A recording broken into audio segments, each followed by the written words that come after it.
Bismillah, alhamdulillah, salatu wassalamu ala rasulillah, assalamu alaikum wa rahmatullahi wa barakatuh. Bienvenue à toutes et à tous pour cette troisième intervention au sujet de cette nouvelle édition du jeu concours Savoir être au Coran. Le croyant fort de sa responsabilité au milieu d'une nature en furie. Nous vous invitons donc à prendre vos documents, votre PDF, et si vous ne l'avez pas encore, vous pouvez le télécharger via le lien qui se trouve dans la description de la vidéo. Dans des précédentes interventions, on avait vu qu'Allah subhanahu wa ta'ala, il a créé cette terre, l'univers, la création, la créature, toutes les créatures de façon parfaite. Il n'existe pas de disproportion, ni de défaillance, de défaut dans la créature, dans la création d'Allah subhanahu wa ta'ala. Et parmi toutes ces créatures, Allah il a choisi l'être humain comme étant la meilleure et lui a confié une responsabilité parmi tant d'autres. Cette responsabilité, il l'a présentée aux anges, à la première création de l'être humain, à la création du prophète Adam alayhi salatu wassalam. Et les anges ont fait une objection qu'on avait vu, que cet être humain va répandre le fasad. On avait vu le fasad, c'est un terme global qui englobe toutes sortes de disproportions, autant apparentes que cachées. C'est tout ce que le shirk, c'est le plus grand péché.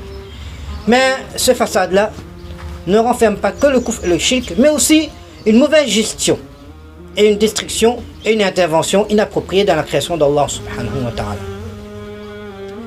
Du coup, dans un hadith, Rasulullah sallallahu alayhi wa sallam, une fois, après le questionnement d'un sahabi, radiyallahu ta'ala anhu, il se compare à un cavalier. Il dit, moi je suis dans ce monde comme un cavalier qui s'arrête auprès d'un arbre. Et puis il laisse cet arbre et il repart. Voyez mes chères mères et sœurs, mes chers frères, Allah, le prophète sallallahu alayhi wa sallam, il compare ce monde à un arbre. Il pouvait le comparer à autre chose. Mais il a pris un arbre. Et puis il quitte cet arbre pour que d'autres en fait viennent. Et les autres voyageurs pourront profiter de cet arbre si seulement cet arbre est entretenu. Donc le prophète sallallahu alayhi wa sallam veut aussi nous faire comprendre à travers cette image, cette métaphore, que ce monde est comme un arbre, il faudra donc la garder intacte, protéger cet arbre pour que les autres voyageurs puissent en profiter et en tirer donc un maximum de bénéfices. Aujourd'hui, on va continuer. Il y a une gestion apparente, un fonctionnement apparent de ce monde, mais aussi une gestion et un fonctionnement caché, qu'Allah il a dévoilé dans le Coran. Dans un hadith cité par Muslim, il dit en ce sens que la fin des temps, c'est-à-dire le monde ne se détruira pas, il restera existant et comme il fonctionne. Donc le prophète sallallahu alayhi wa sallam dit que la fin des temps ne parviendra pas tant qu'il y a une personne qui dit Allah, Allah. Donc ça veut dire que, vous voyez, il y a le fonctionnement apparent de ce monde, mais il y a une chose aussi qui fait fonctionner ce monde, c'est le nom d'Allah subhanahu wa ta'ala. Ça c'est une gestion cachée qu'Allah il a dévoilée aux croyants. Que vous voyez, le monde il va fonctionner avec tout ce qu'on voit. Mais il y a aussi en fait une autre chose, ce sont les actions des êtres humains. Les actions de cet être humain. Tant qu'il y aura iman et les bonnes œuvres, le monde fonctionnera correctement. Et dès qu'il y aura un écart dans les croyances, dans les actions, alors ça va entraîner aussi un dysfonctionnement dans ce monde. Dans un verset de la Sourate Al-Rum, Allah subhanahu wa ta'ala, il éclaircit ce point de vue. Allah subhanahu wa ta'ala dit A'udhu billahi minash shaytanir rajim. ظهر الفساد في البر والبحر بما كسبت أيدي الناس. ظهر الفساد في البر والبحر بما كسبت أيدي الناس ليذيقهم بعض الذي عملوا لعلهم يرجعون. Voyez, Allah subhanahu wa ta'ala, il fait usage du même mot que les anges avaient fait comme objection au début de la création, al-fasad. Il y aura fasad sur terre. Non seulement sur terre, mais aussi dans les mers. Et Allah ensuite, il mentionne trois choses. Première chose, la raison cachée. La raison cachée, c'est quoi? Bima kasabat aydin nas. Il y a donc une gestion apparente, la protection de ce qu'on voit, de l'environnement, de la nature, etc. Comme on l'a vu dans l'intervention précédente. Mais Allah il continue, mais n'oubliez pas cet aspect caché. Bima kasabat aydin nas. Tout ce que l'être humain il fait comme action, bonne ou mauvaise, aura une conséquence directe sur la nature, une conséquence directe sur son environnement. Et lorsqu'il y aura une conséquence sur son environnement, il pourrait aussi avoir sur son éternité. Première chose, donc tout ce que vous voyez comme disproportion et dysfonctionnement sur terre et dans les mers, une raison cachée et une sagesse, c'est bien sûr les actions de l'être humain. Les actions de l'être humain. Et pourquoi Allah subhanahu wa ta'ala nous fait comprendre ça? Et pourquoi Allah subhanahu wa ta'ala a fait que ces actions ont un impact sur notre environnement, sur notre propre personne même d'abord, et aussi sur notre éternité.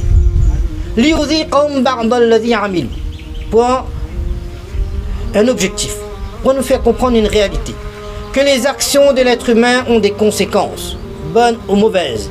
Si elles ont des conséquences sur terre, alors automatiquement elles auront des conséquences dans l'au-delà.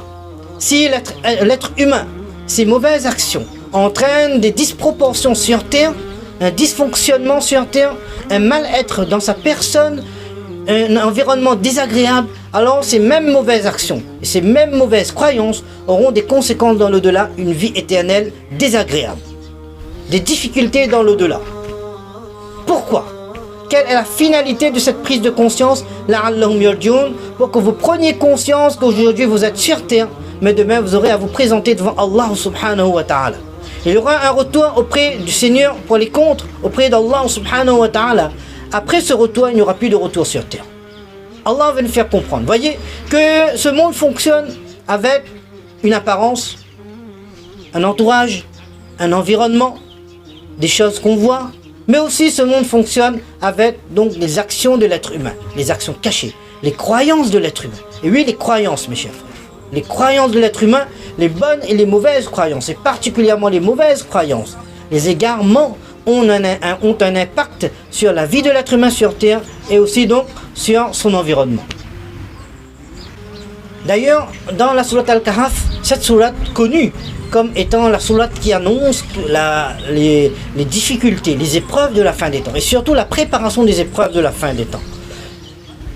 Allah subhanahu wa ta'ala, il cite un récit dans lequel Allah il mentionne en fait l'impact que les actions et particulièrement la croyance de l'être humain, quel impact cette croyance-là a sur l'environnement de l'homme. Le deuxième récit qu'Allah subhanahu wa ta'ala mentionne dans cette sourate, Allah subhanahu wa ta'ala c'est le récit de deux personnes, deux frères, une personne qui avait un esprit matérialiste. Et justement Allah attire notre attention. Voyez cette conviction sur le matériel. Qu'est-ce que le matérialiste? C'est que seulement l'apparence qui fait. On détourne notre regard de l'invisible pour le concentrer uniquement sur le visible. Qu'est-ce que c'est le visible? Ce qu'on a, ce qu'on possède, c'est ça qui va faire. Donc il y avait un frère qui avait un esprit totalement matérialiste. Lui, il dit à son frère, tu vois, tout ce que j'ai en fait, c'est qui a amené ma richesse et mon confort et mon bien-être dans ce monde. Et il y a son frère qui lui rappelle la réelle croyance sur l'au-delà. La réelle croyance sur l'au-delà que mon frère écoute.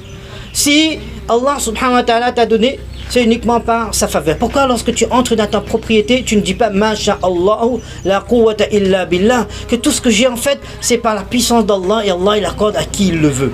Allah il est capable de te donner et Allah il est capable de te retirer tout ce qu'il t'a donné. Et d'ailleurs, le récit se termine de cette façon qu'Allah il a détruit tout ce qu'il avait comme propriété à ce frère qui avait matérialiste, qui avait cet esprit matérialiste. Allah veut attirer notre attention. Vous voyez, tout ce qui aura un impact direct sur la nature et ce que l'environnement et sur ce monde et son fonctionnement, c'est cet esprit matérialiste.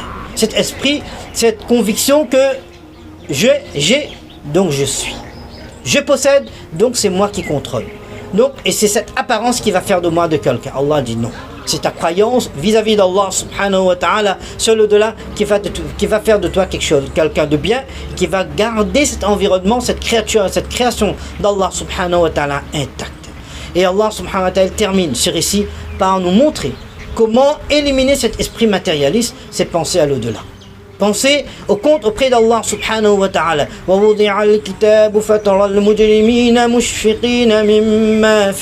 Allah il décrit les comptes. Et c'est cette réalité, cette conscience, cette présence d'esprit que j'aurai à me présenter devant Allah subhanahu wa ta'ala qui va amener en moi cette conviction cette force de iman qui va me permettre de vivre sainement, sereinement et correctement dans ce monde et préparer mon au-delà. Et c'est ce iman-là particulièrement qui va m'amener qui va me pousser, me motiver. C'est le moteur qui va donc enchaîner, qui va produire ces bonnes œuvres, qui va protéger cet environnement, Inch'Allah subhanahu wa ta'ala, qui va protéger ce monde. Et lorsqu'il y aura cette conviction-là, Inch'Allah, ce monde fonctionnera correctement à travers les actions appropriées et adéquates. Allah subhanahu wa ta'ala donne tawfiq cette compréhension de la réalité de ce monde, la réalité du fonctionnement apparent de ce monde, la réalité du fonctionnement caché de ce monde et notre responsabilité vis-à-vis de ce monde, de cette création qu'Allah subhanahu wa ta'ala a mis à notre disposition, non pas pour profiter uniquement de ce monde, mais pour profiter de ce monde, pour préparer notre éternité et vivre sereinement, confortablement, éternellement dans le paradis. Wa akhiru da'wana anil hamdulillahi rabbil alamin wa assalamu alaykum wa rahmatullahi wa barakatuh.